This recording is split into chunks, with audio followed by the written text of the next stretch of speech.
Channel बदल के वेख लिया, हर पासे ओही रोला। साडा पंजाब मरदा पिया ते थानू पड़ोसी मुल्क दी फिक्र पई आ।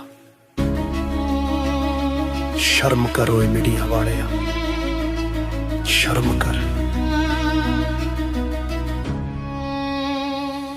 साडे खेतां विच स्यापा तूनू दिसदा नहीं, क्यों कैमरा सच दे उत्ते टिकदा नहीं। साडे सिर ते कर्जा गल्लां मौत दियां, पर स्क्रीन ते फोटोआं इमरान खान दियां। सानू अपने दुख सुणावदी भी बनिया ते तुसी इमरान खान चढ़े आसमान ते। साडा घर सड़दा तुसी TRP सेकदे, अपने छड्ड के तुसी बेगाने वेखदे।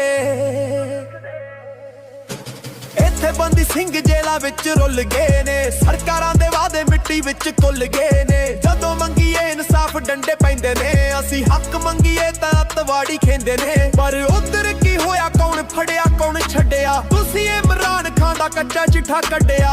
ओदी कड़ी विक गई, ओदा सूट विक गया, पर इत्थे किसान दा पुत्त नशे विच विक गया। ओदी खबर नहीं लगदी, ओदा मुੱਲ कोई ना, बस पड़ोसी दा रोना साडा सालूशन कोई ना।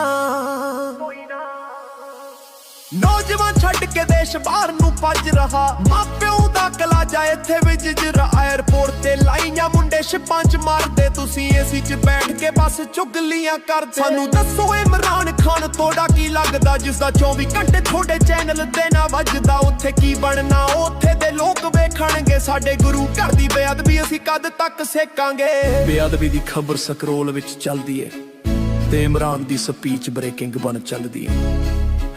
दिल्ली दे बार्डर ते साल बिठा दिता, तुसी गोदी मीडिया बन के जमीर गवा दिता। जे इन्ना ही प्यारा इमरान दे मसले नाल, तां उत्थे जाके ला लवो डेरे फिलहाल। सानू लोड़ नहीं थोड़ी ना थोड़े फेक न्यूज़ दी, पंजाब जान दा लड़ना लोड़ नहीं एक्सक्यूज दी। पानी मुक्किया धरती सुक्की कैस दी मारे, बठिंडा तो लैके बार्डर तक हाहाकार। तुसी पुछदे हो कान ने अज की खादा, इत्थे भुखे ते दसो गया जट दा लाडा। बंद करो ए ड्रामा, बंद करो बकवास, हुण पंजाब नू थोड़े ते कोई नहीं आस। जिन्ना चिर तुसी इमरान खान नू प्रमोट करोगे, उन्ना चिर अपने लोकां दे दिलां चों उतरोगे। ए हकीकत तुसी इंडिया मीडिया नहीं, तुसी तमाशा मीडिया हो। साडा दर्द दर्द नहीं, ते उन्हां दा मजाक भी खबरां बस बहुत हो गया। पंजाब जिंदाबाद, पाकिस्तान जिंदाबाद।